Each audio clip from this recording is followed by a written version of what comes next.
We're so glad you're here to listen to this week's sermon from Park Street Church.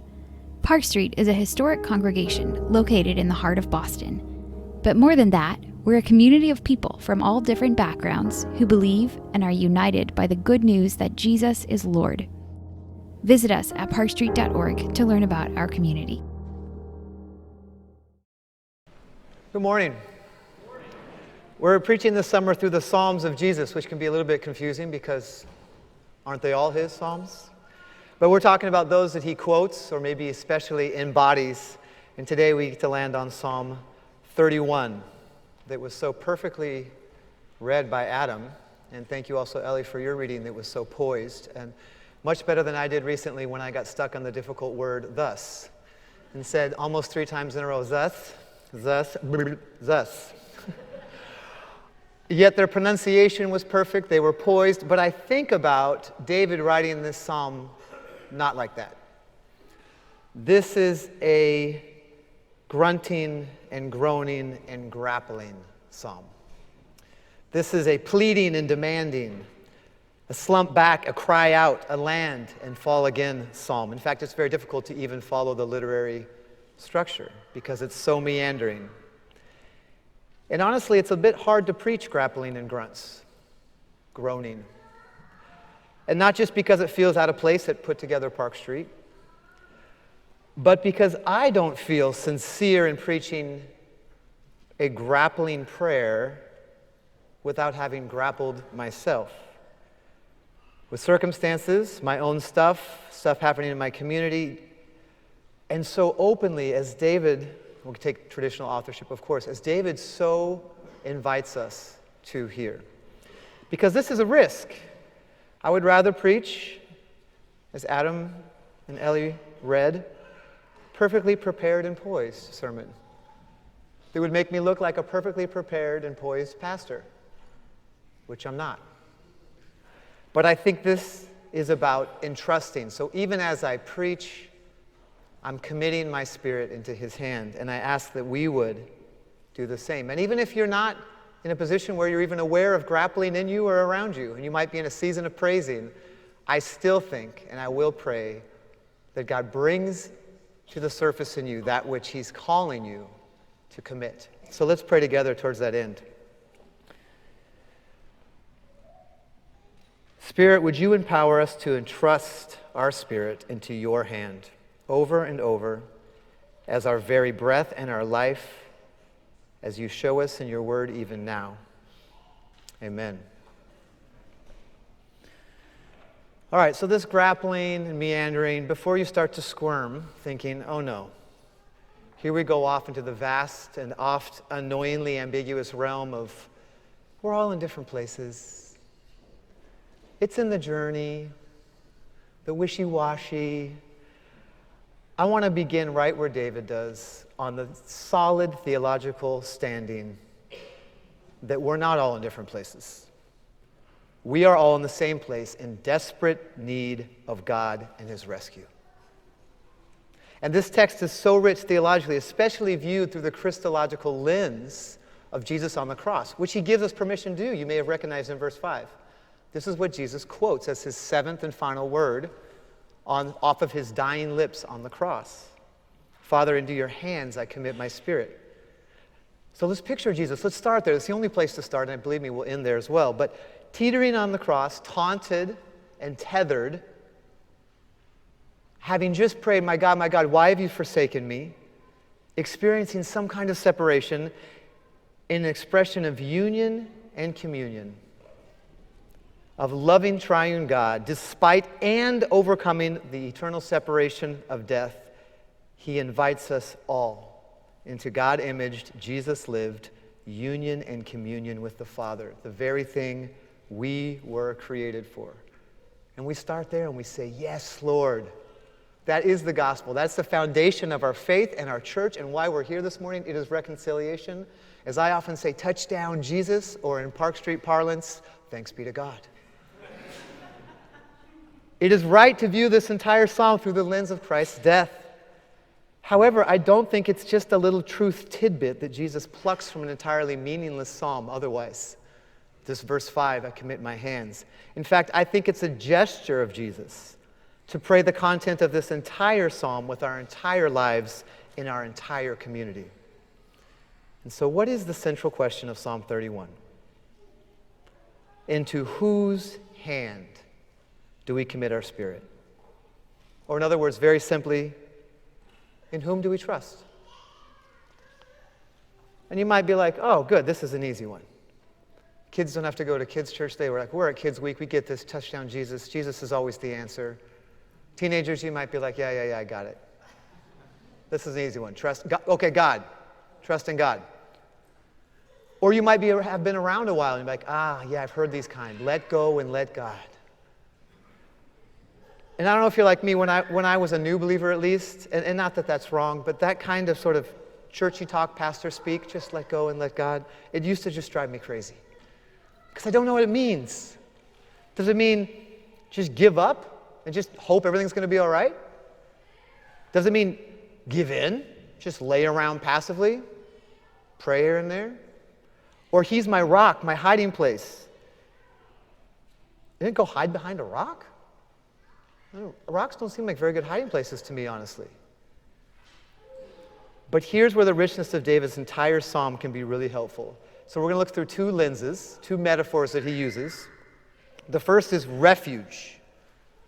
He uses some synonyms for this: rock, fortress, strength, deliverer, even good place, good and spacious place. The first is refuge, the second is hand. Hand, which is really rich. And these are overlapping metaphors and lenses. But let's start, as David does in verse 1, with God as refuge. Look with me at verse 1. In you, O Lord, do I take refuge.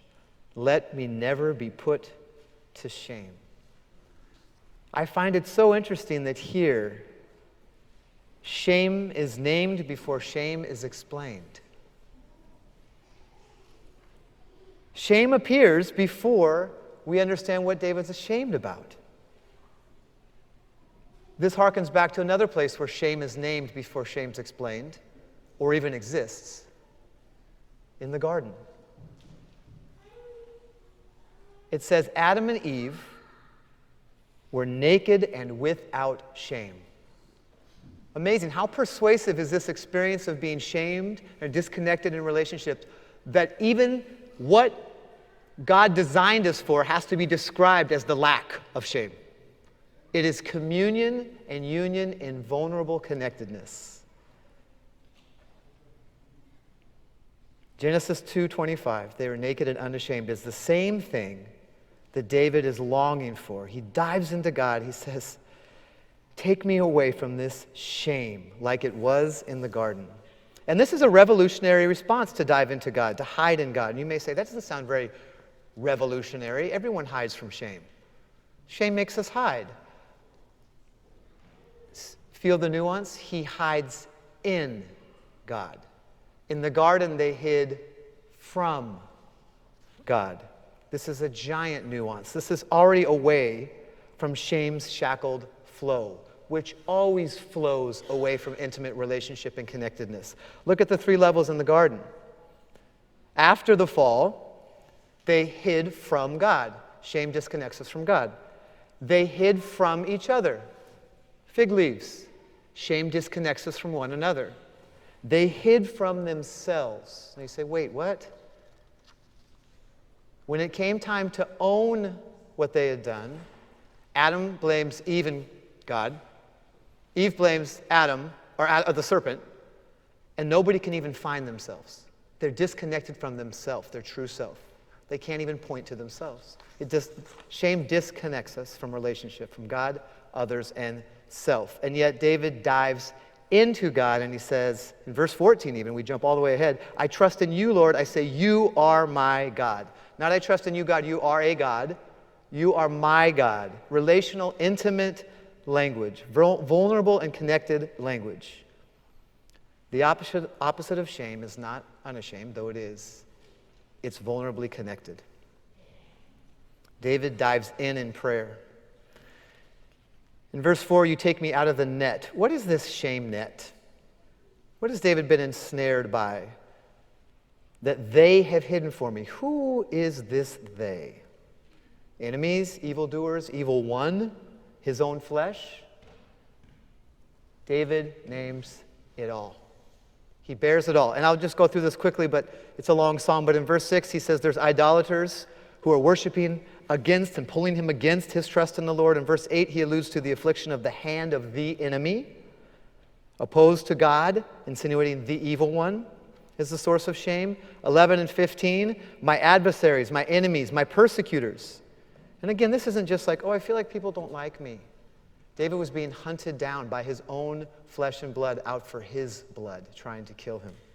Real enemies. And verse 10 honestly confesses that he's weary due to his own iniquity, the shame of his own sin. And verse 11, I have become a reproach. Now, we don't really say that in English about ourselves. I ought to be ashamed of myself. I'm feeling some shame. I'm feeling ashamed. But I've lived in a culture where this is actually very common. When someone chooses Christ, the family doesn't say, you ought to be ashamed of yourself. The family doesn't say, oh, it's so shameful. The family says, you are a shame. You are a blemish on us. The ultimate disconnect from intimate relationship, because what you bring is shame. This is the kind of feeling that David has. He's being rejected. No matter what I do, even standing for what is right, it feels like rejection. Can anybody identify? He doesn't skirt or minimize this. He doesn't push it away. Over and over, as a grappling refrain, he dives in. Here's what it is. Here's what it feels like. Here's where it comes from. And not so much just, oh, hide it and take it, but hide me in you. A location. This is locative. A proximity, a relationship. You can't say this about an ambiguous God. You can't say this about a distant God, a nearness. Okay, and in doing so, and in praying so, and in choosing to name this, look what happens. Two things happen that are very profound. Number one, he reminds himself of who God is. Look at verses 2 and 3 with me. Be a rock and a strong fortress to save me. That's what I need. I need a rock. I need a fortress, and I need it now, he says. He prays this very boldly. But look at the layers. For you are my rock and my fortress. It's as if he's saying, I need a rock and a fortress. Oh yeah, you are my rock and my fortress. You are exactly what I need and I know. This is a beautiful picture of prayer.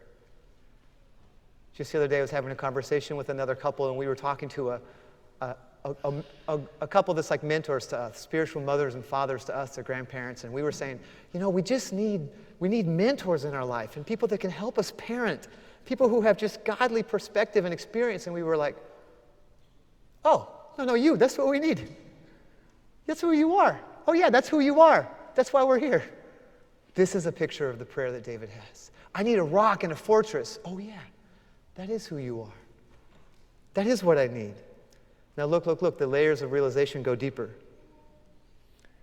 And in praying for who God is, David recognizes in verse 3 who he is, who he truly is. For your name's sake, you lead me and you guide me, as we just prayed. For your name's sake.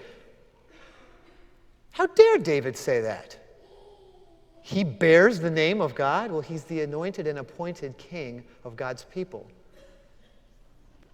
Brought in by the covenant of grace to be a people, a family, a household of God. And you and I, by permission and grace of Jesus, by the blood he shed, have grafted us into this covenant family. We can also say, we are your namesake. We're your household. We bear your name. We are reminded of who we are as we're reminded of who he is. In other words, to trust in God as refuge, to enter into prayer, we remind ourselves of who he really is, and we find ourselves as his. We remind ourselves of who he really is, and we find ourselves as his beloved, belonging to him. And this is the deepest longing of our God-imaged and shame-shaken souls. The intimacy that we were made for. And if you're feeling like, oh, refuge and rock and fortress, that feels a little bit rigid and hard. I don't know about how that feels intimate. Look here how David continues to unpack this picture of refuge in verse 8. You have not delivered me into the hand of the enemy, but you have set my feet in a broad place. It's translated this word all over the place in different translations. Good and spacious place, open pasture. The picture is a picture of a meadow. It's a pasture. The same word that in Job 36 he says, a place with no cramping. A place that's not cramped. Maybe as I get older I can understand that. A place with no cramping. It feels great. Open, released, wide. Picture of God's refuge.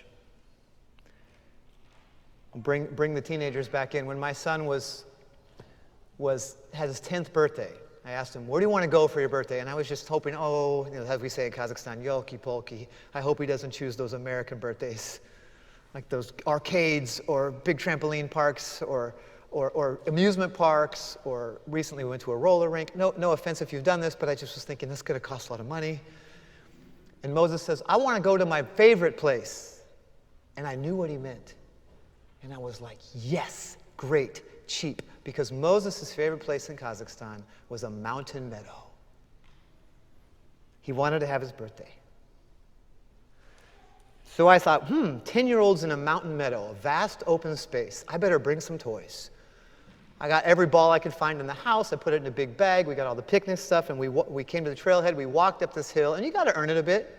It's up for a while, and some of these little guys that weren't in great shape, I remember they started to pant and groan and grunt and gripe. And the inevitable refrain we've all heard as parents, we there yet?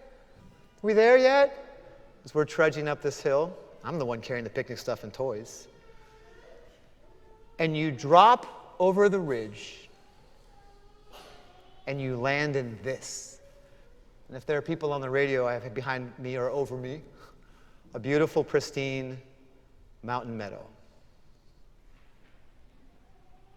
And like little 10-year-old human fireworks, they were shot off and gone.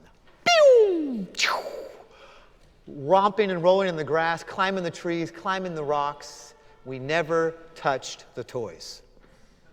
The hardest part was rounding them up just to get them to scarf down some cake. Free from phones, iPads, video games, whatever, free to frolic as God made 10-year-old boys to frolic. We had a blast in this good and open space. This is the picture.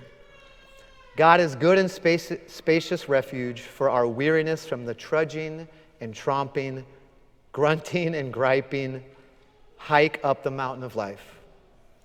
A pasture with nourishment for our souls. Cut off from cramped and constricted, control-seeking, feeling controlled,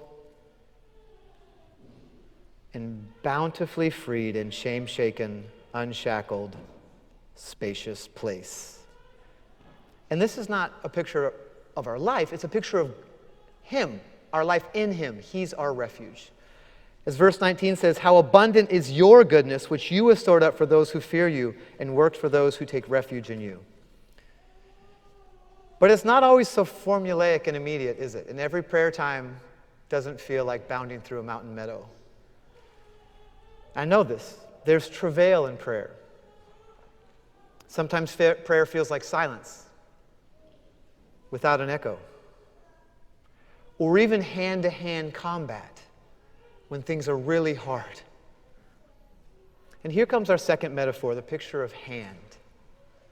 Picture of hand. And I think it bears unpacking a bit because we have a little bit different nuance and association when we say the hand of God.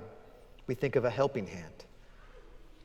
But as we look through the scriptures, especially the Old Testament, the picture of hand is a metaphor for battle. It's a picture of power, of authority, of control, of possession. Think about Exodus, and as the scriptures talk about what happened in the Exodus, this is the most common refrain. With a mighty hand and outstretched arm, God delivers His people from the hand of the Egyptians. from hand to hand, out from under the subjection of the Egyptian rule, delivered into the more powerful, not less, more powerful, authoritative, more authoritative control and power of God. In Exodus 9, we see the plagues are described as a heavy hand falling on the Egyptians, and not just on the Egyptians of Pharaoh, but on the false gods of the Egyptians. God defeated them by his mighty hand, it says. God crushes them. So when David says, into your hand I commit my spirit, you have redeemed me, Lord. You have rescued me. This is not just, catch me, I'm falling, though I think the nuance is there. It's not just give me a helping hand, this is hard, though I think that's true. David means I'm surrendering to your authority, your control over me completely. You are my allegiance, you are my master, you are my king. I'm under you, I belong to you. I'm reminded that I'm yours. See, here's the thing, we're always holding hands. Look again at verse 8, our good and spacious verse, with our good and spacious place. It starts off this way. You have delivered me. You have not delivered me into the hand of the enemy. See, the only other option besides the good and spacious refuge of God's hand is the hand of the enemy. In other words, we're always holding hand. This idea that we got things under control or that we're in control of ourselves is an illusion. And look at David. I think of this psalm not just as episodic. He's just looking back at the most recent hardship in his life and how he trusted God. This is a survey. He's in a place of transition. And I won't go into that, but you can actually see the levels of his praying in this prayer. He's talking about all the times that were hard. And he's saying, this is where I should have been delivered. And look where that leads. Look where it leads. Look at where trying to control my life leads. I'll just mention some of the words. Distress, reproach, years of sighing, sadness and sorrow, weariness, bones wasting away, broken vessel, which actually the real word there is perishing or rotting container. Like David saying, I'm being composted. I'm compostable. Or forgotten like one who is dead. This is where control of our own lives lead. It is the subtle net, where every grasp not only is for a cord that will eventually entangle, but it's a leash that leads back to the wrong hand, the hand of the enemy.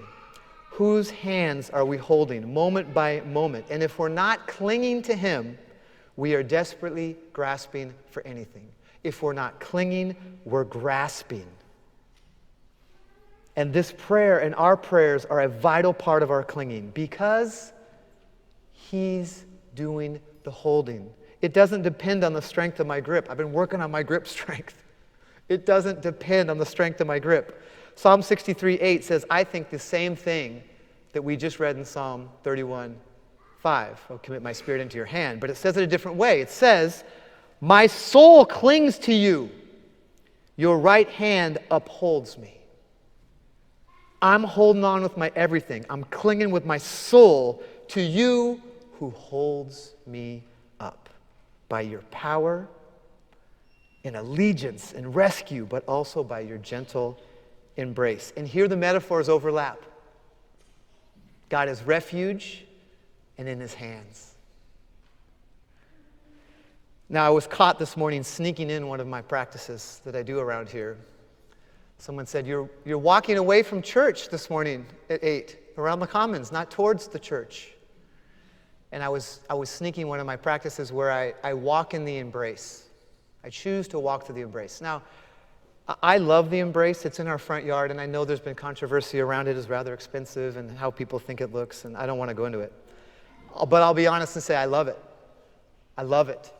And not just because it's a picture of one of my heroes, Dr. King, who lived a life of courageous faith, but because of what it depicts in the relationship of him and his wife, Coretta Scott King. See, the artist, if you read on the plaque and do some research, was struck by how in a picture, after Dr. King received the Nobel Peace Prize, he embraced his wife And he was struck by the embrace because it looked so much like she was upholding him. Now, I don't know if you're a connoisseur or an expert in the art of the hug, but I've been tutored by the best, one Zach McLeod, who, if you know Zach, you know there is no other who can hug like Zach.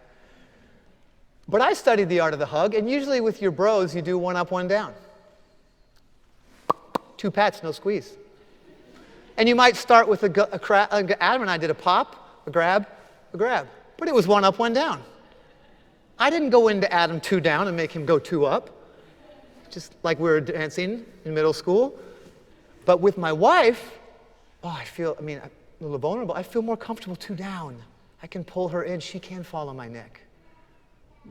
Right? It feels a little strange for me to go 2 up on her. But that's the picture of the embrace. Coretta Scott King is 2 down because after giving a speech, Dr. King is collapsing onto her. And there's a picture of their relationship there. She supported him. She upheld him. And it's redemptive. And so when I walk through it, I say Psalm 63:8. I say, my soul clings to you, God, because your right hand upholds me. It's a picture of this psalm. He is the togetherness that even allows me to cling. Ooh, I told you there was rich theology. That one's dripping. He is the togetherness that even allows me to cling. From Colossians 1:17. He upholds or holds it all together. All my weight, all my life, my entire spirit into your hand, I commit and I fall on you. So here's where the picture of hand and spirit go hand in hand. We got to land on this word spirit in the Hebrew. You land on it and it sounds like it's been landed on. Ruach. Onomatopoetic. Wind. Spirit. Openness. Ruach. And it can mean, it has a vast semantic range. It can mean anything from my emotional center, my frame of mind, my thinking, my power life, my sources, my anger. The Spirit of the Lord burned, right? The anger, the everything. So when we say to offer my spirit, we quite literally mean to offer our everything. That inner voice and beyond. My eternal salvation in this very moment. My praises and my grappling. So herein lies my aforementioned grappling. If I'm to preach into your hand, under your allegiance and authority, upheld by your power and grace, I commit all of myself, and I beckon and I exhort the church to do the same. Have I done this? Do I even know with my entire self or my whole spirit? Do I even know what that means? And I got to be honest, I usually don't. I don't have a clue what's going on inside of me. Ask my wife. It's hard to figure out what that means into your spirit with my entire self. So I thought I'd give it a try. I want to follow David's manual, and I would encourage you sometime to do the same. So this week on my Sabbath, I started to catalog. I just started writing down what took up my headspace, and it was all over the place. But then I started to follow the phrases of the psalm as permission to poke around in my own life. Distresses, right. Sighings, sadness, yeah, right. It's been a hard couple of weeks. It's been a hard month. Shame, I don't want to write that. What if somebody walks in? What if somebody reads this after I die?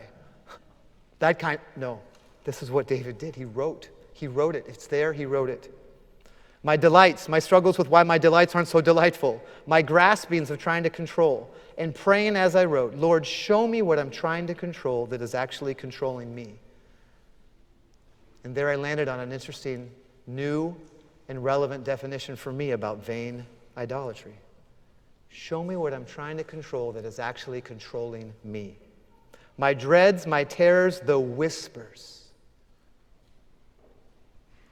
Past and present, heard or imagined, that for some stupid reason I have given authority to define my understanding of myself and this world.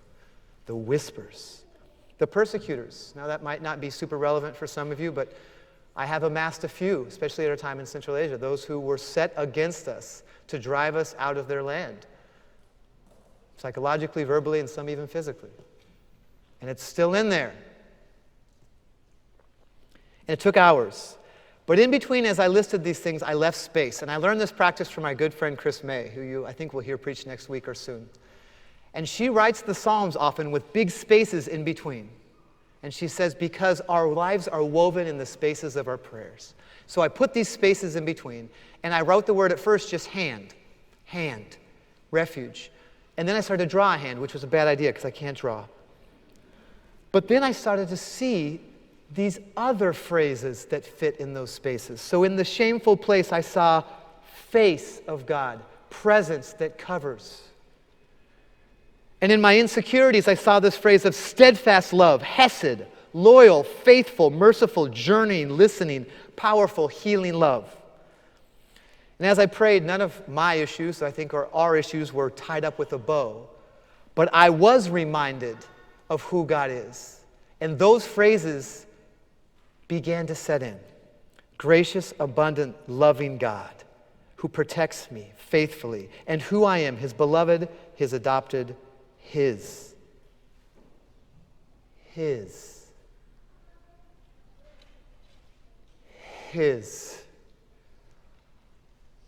Feel the Ruach. Give my spirit.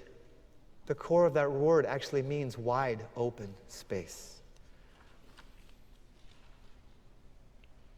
And hopefully my solitude spills into community, just as David's solitude spilled into community. We see in verse 22 and 23, he says, love the Lord, all you his saints.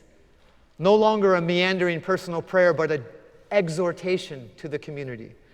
All you who wait for the Lord, he exhorts them. Discerning grappling leads to exhortation with gentleness and truth. And I pray that we too would be a people, a discerning and grappling people who weep through the Psalms. Park Street, you study so well. Continue to study, I know. You read so well. Continue to read.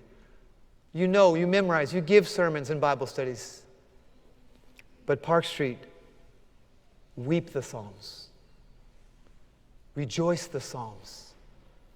Live the Psalms. Grapple the Psalms. And I know this takes courage to wait upon the Lord as we do so, and it's not as easy or perfect or poised. And I know it's a risk, and it requires being vulnerable and honest about our struggles.